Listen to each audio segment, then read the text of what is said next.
13 का cube plus -8 का cube plus -5 का क्यूब का मान ज्ञात कीजिए। हेलो डियर्स, डिस्कस कर रहे हैं एप्टीट्यूड, टॉपिक है न्यूमेरिकल एबिलिटी और सांख्यिकी योग्यता। प्रश्न आरआरबी एनटीपीसी 2022 का है। आरआरबी एनटीपीसी 2022 से 13 cube plus -8 cube plus -5 cube, इसका वैल्यू निकालना कि कितना होगा। आप चाहो तो ऐसे गुना कर सकते हो डायरेक्टली, लेकिन इसको बनाने के लिए एक ट्रिक है। ट्रिक्स को तो एक तरीका है, मेथड है। क्या मेथड है? यहाँ पे a बराबर हम ले लेते हैं 13, a बराबर 13, b बराबर -8 और c बराबर -5 ले लिए। अब इसको जोड़ दो, a प्लस बी प्लस सी, तो a प्लस बी प्लस सी, इसको जोड़ते हैं 13 -8 -5 कितना हो रहा है? इज इक्वल्स टू 13 -13 है ना, -8 -5 -13 बराबर 0। तो यदि रूल है कि a plus b plus c बराबर 0 हो तो a cube plus b cube plus c cube बराबर होता है 3abc। ये अलजेब्रा का फॉर्मूला है, बेसिक फॉर्मूला। अब अगर ये नहीं पता है कि कैसे हो रहा है तो फिर ये थोड़ा सा देख लो कि ये फॉर्मूला बना कैसे। फॉर्मूला जो है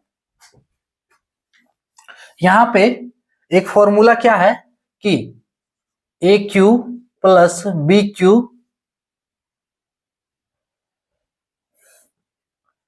plus b cube plus c cube, ठीक है, -3abc, ये बराबर होता है a plus b plus c का whole into a square plus b square plus c square minus a b minus B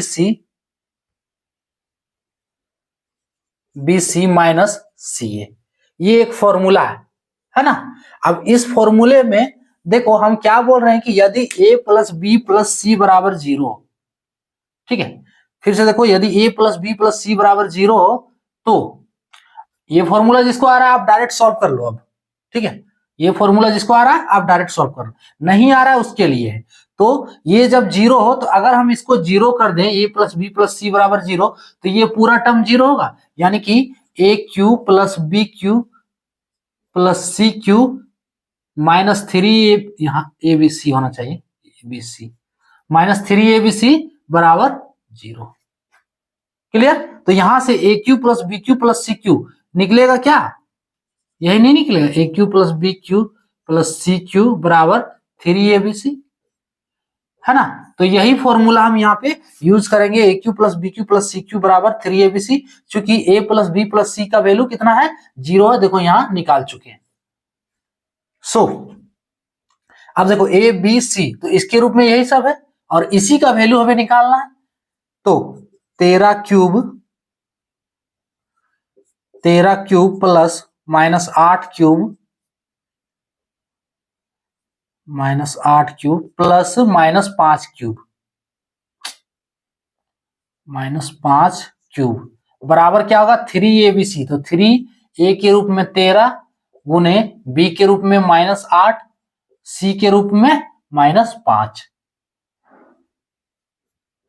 c के रूप में और b के रूप में -8 है ना, c के रूप में -5। अब इसको सॉल्व कर दो। देखो डायरेक्ट गुना नहीं कर देना, आंसर देखो किस फॉर्म में दिया हुआ है, ऑप्शन जो है जिस फॉर्म में दिया हुआ है उसी फॉर्म में आंसर लाना है। तो एक 39 है, 40 एक 40 है, तो हम एक 39 देखो यहां से इजिली आ रहा है, सो 39 ले लेते हैं, 13 तिया 39 गुने, अब माइनस माइनस ये प्लस हो जा रहा है, 8 को 5 से गुना कर दे रहे हैं तो ये 40 हो रहा है, यानी कि 39 गुणे 40, 39 गुणे 40 ऑप्शन ए वाला करेक्ट है, बाकी कोई नहीं मिल रहा है। सो इसका आंसर हो गया ऑप्शन ए। इसको सॉल्व करने के लिए क्या चाहिए? सिर्फ एगो अलजेब्रा का बेसिक फॉर्मूला लगेगा जो यूज करना हमें, ये फॉर्मूला, ठीक है। ये पूरी तरह से कंप्लीट है, नहीं तो फिर आपको इतना अगर याद है तो फिर ये क्वेश्चन और इजिली सॉल्व हो सकता है। क्लियर है ना? ये फॉर्मूला यूज किए, यहाँ पे a प्लस बी प्लस सी जोड़े तो ये 0 आया, तो इतना बराबर हो गया 3abc। वैल्यू डाल दिए abc का वैल्यू, है ना, उसके बाद सॉल्व कर दिए तो 39 गुणे 40 का आंसर हो गया। क्लियर? तो ये था टॉपिक।